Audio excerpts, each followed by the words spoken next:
Assalamualaikum Sobat Football United. Ya, gue sudah memberikan informasi-informasi terkait dengan prediksi ya dari beberapa media, termasuk juga superkomputer.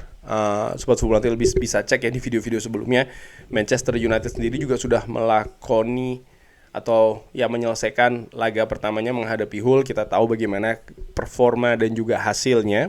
Jadi gue tidak akan membahas hal itu. Yang ingin gue bahas adalah sebenarnya ini tadi yang ingin gue bahas secara ringan amatiran di apa ya, setelah bursa transfer selesai atau antara bursa transfer selesai atau sebelum laga pertama dimulai. Tapi gue pikir nggak apa-apa lah gue bikin sekarang. Yaitu adalah apa ekspektasi gue. Sobat Football United yang memiliki ekspektasi juga bisa drop di kolom komentar ya.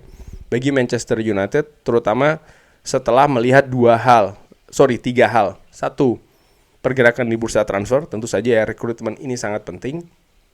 Lalu nomor 2, melihat persiapan di pre-season, bukan cuma hasil-hasil pertandingan, tapi bagaimana Manchester United melakukan pertandingan tersebut. Lalu juga bagaimana keadaan dari skuad Manchester United ya di pre-season tersebut, siapa saja yang absen, bagaimana keadaan dan lain-lain lah. Lalu juga tidak kalah pentingnya, yaitu walaupun bukan satu-satunya faktor yang paling penting juga sih, tapi bagaimana, ini hanya indikasi kecil saja. Gue bilang ini indikasi kecil, yaitu adalah keadaan Manchester United di pertandingan pertama kemarin ketika kalah menghadapi Hull City. Nah, dari 3 komponen ini gue ingin berbicara secara ringan amatiran ya. Sekali lagi ini hanya ringan amatiran, pendapat ringan amatiran. Gue cuman fans yang ringan amatiran saja. Terkait dengan ekspektasi musim ini, gue ingin mulai dulu dari Premier League ya. Ketika gue bilang ekspektasi, ya selain 3 faktor itu tadi, gue juga melihat bagaimana keadaan Manchester United di musim-musim sebelumnya. Paling tidak, ya yang paling terdekat lah, 2 musim atau 3 musim sebelumnya. Di mana Manchester United, ya dengan manajemen yang baru menurut gue, dengan kebijakan-kebijakan yang baru juga, mereka melakukan beberapa aksi ataupun juga keputusan ya yang menurut gue sangat penting juga untuk dijadikan tolak ukur seperti apa saat ini keadaan klub.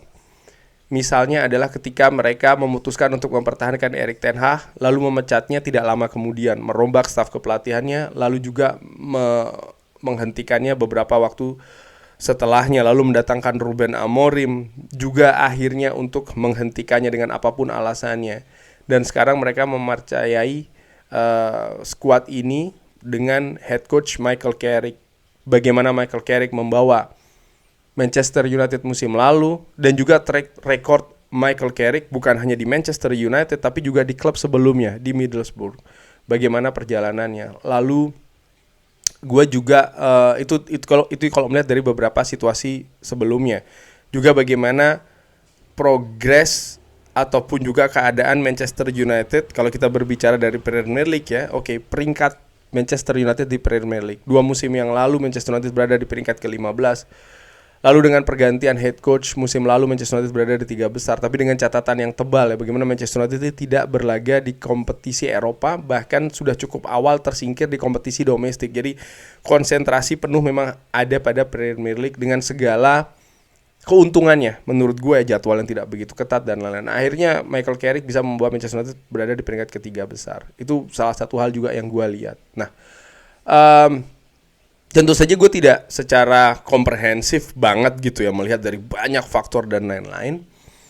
Tapi kalau untuk Premier League, yang tidak kalah pentingnya juga bagaimana melihat kompetitor, bagaimana mereka melakukan pergerakan di bursa transfer. Misalnya Chelsea, Tottenham Hotspur yang tidak yang musim lalu mereka berada pada situasi yang tidak bagus, bahkan tidak berlaga di Eropa musim ini. Mungkin tidak semuanya mendapatkan hasil positif di pertandingan awal Premier League musim ini, tapi bagaimana mereka mempersiapkan skuadnya, klubnya, itu juga menjadi perhatian gue. Tentu saja juga di luar Chelsea dan juga Tottenham Hotspur, klub-klub lain juga yang menghuni papan atas, bagaimana mereka melakukan persiapan, itu juga penting untuk gue lihat ya, sebelum akhirnya gue ini ekspektasi gue terhadap Manchester United musim ini. Gue juga melihat pergerakan di sosial media ada beberapa optimisme, bahkan yang sampai menyimpulkan bahwa Manchester United akan juara Liga musim ini. kekalahan pertama menghadapi Hull tidak akan menghalangi karena tidak menjadi jaminan misalnya Manchester United tidak bisa berprestasi musim ini, sehingga ada optimisme ya Manchester United akan menjadi juara liga. Apakah itu juga menjadi ekspektasi gue secara ringan amatiran? Ekspektasi gue seperti yang gue sebutkan sebelumnya sih, bahwa gue berharap konsistensi dulu dari Manchester United. Gue pikir konsistensi itu penting. Kalau melihat perjalanan dari klub-klub yang Arsenal misalnya ya, sebelum juara liga musim lalu dan difavoritkan menjadi juara liga musim ini, mereka konsisten. Ada periode konsisten mereka bisa berada di papan atas, bahkan di 2 besar ya, Mikel Arteta bersama Arsenal. Tapi sebelumnya memang ada semacam kayak dinamika naik dan turun. Dan gue pikir saat ini adalah bagaimana Manchester United bisa konsisten dulu. Naiknya lompatan peringkat ya dari 15 ke 3 itu terlalu jauh banget gitu loh ya. Dan apakah itu memang sudah menunjukkan Manchester United yang mereka memang sudah sebagus itu gitu, atau memang ada hal-hal yang berpengaruh seperti gue katakan tadi di awal ya, kenapa Manchester United bisa peringkat 3 besar? Karena ini yang harus dibuktikan dalam tanda kutip musim ini, bahwa mereka bagus. Dan bagus itu bukan berarti mereka lompat lagi, tidak, tapi paling tidak mempertahankan dulu, karena bisa bertahan di posisi papan atas 4 besar atau 5 besar di Premier League selama 2 atau 3 musim itu bukan hal yang mudah menurut gue. 2 musim yang lalu gue ingat Nottingham Forest juga memiliki lompatan yang cukup tinggi. Lalu apa yang terjadi musim berikutnya? Banyak juga contoh-contoh lainnya, dan itu yang tidak gue harapkan terjadi di Manchester United. Jadi bisa konsisten berada di bukan 3 besar, bahkan 4 besar saja, ini sudah merupakan hal yang positif menurut gue bagi Manchester United, dan itu adalah ekspektasi gue. Nah, untuk bisa menjadi 4 besar di Premier League itu kan bukan dengan memenangkan semua pertandingan, tapi juga bukan berarti Manchester United bisa mendapatkan hasil kekalahan ataupun hasil buruk yang terlalu banyak juga. Manchester United yang kalah menghadapi Hull City di pertandingan pertama, menurut gue tidak bisa dilihat lalu disimpulkan bahwa Manchester United tidak bisa 3 besar, tidak bisa 4 besar. Enggak, gue berpikir masih bisa, sangat mungkin terjadi kalau perbaikan itu dilakukan. Gue ingat Manchester United beberapa musim yang lalu bersama dengan Erik ten Hag juga kalah di pertandingan pertama ya, di kandang sendiri menghadapi Brighton, bahkan sempat kalah telak menghadapi Brentford, tapi akhirnya finish di peringkat 3 besar. Lalu Aston Villa pun juga seperti itu. Gue ingat mereka sempat bahkan kalah telak di pertandingan awal menghadapi Newcastle United, tapi akhirnya mereka bisa finish di papan atas. Manchester United pun juga demikian. Kuncinya adalah melakukan perbaikan. Salah satunya dengan yang melengkapi skuadnya, rekrutmen menuju bursa transfer yang akan ditutup sebentar lagi ini.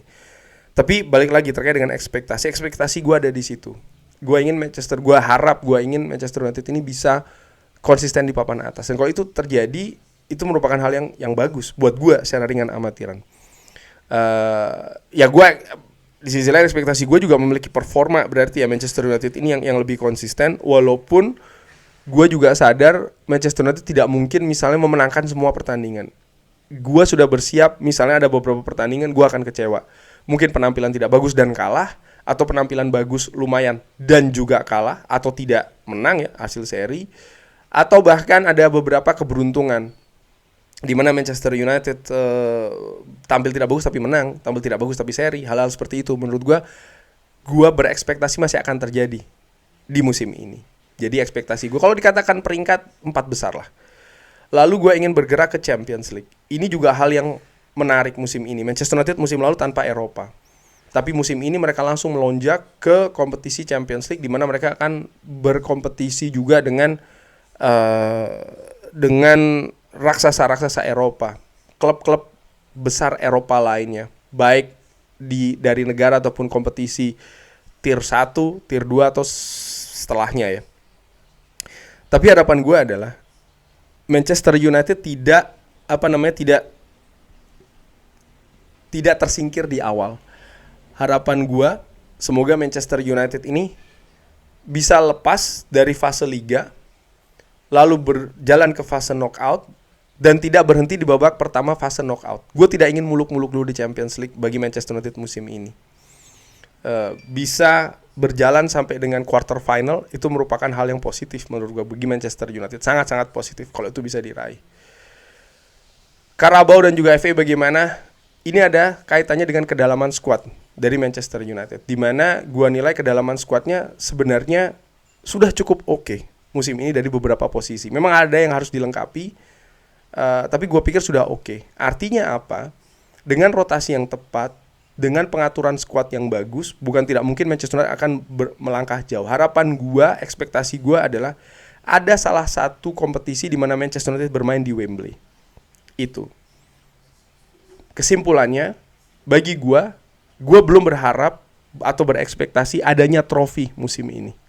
Itu gua. Gua bukannya pesimis, tapi gua berusaha untuk realistis bahwa untuk mendapatkan trofi bagi klub yang berlaga di Premier League itu tidak mudah. Baik itu didapat dari kompetisi domestik ataupun kompetisi Eropa. Apalagi kompetisi Eropa ya. Ini bukan hal yang mudah. Di kompetisi Eropa konsistensi itu juga penting. Juara-juara Champions League beberapa tahun terakhir mereka adalah klub-klub yang konsisten. Sehingga gue pikir Manchester United harus mencari itu dulu. Tapi ini mereka baru pertama kali setelah beberapa musim ya. Jadi ya gue berpikir Manchester United lolos fase Liga, tidak gugur di knockout yang pertama. Kalau bisa sampai quarter final itu sudah bagus. Tapi gue berharap Manchester United bisa berlaga di Wembley untuk kompetisi domestik. Mudah-mudahan bisa mendapatkan trofi di kompetisi domestik ya, FA ataupun Carabao. Walaupun sekali lagi gue tidak terlalu berekspektasi Manchester United bisa mendapatkan trofi. Inspirasi dari musim pertama Erik ten Hag itu juga menarik ya, ataupun musim pertama dari Jose Mourinho kalau tidak salah, di mana Manchester United bisa langsung mendapatkan trofi di musim pertama dari nama-nama tersebut. Sehingga mudah-mudahan Michael Carrick juga bisa mengulanginya di musim pertama penuh bersama dengan Manchester United. Gua ingin tanya sekarang, Sobat Football United, ekspektasinya apa di 4 kompetisi yang diikuti oleh Manchester United? Bisa drop di kolom komen. Terima kasih sudah menyaksikan. Jangan lupa like, sholat, dan juga subscribe. Wassalamualaikum warahmatullahi wabarakatuh. Thank you.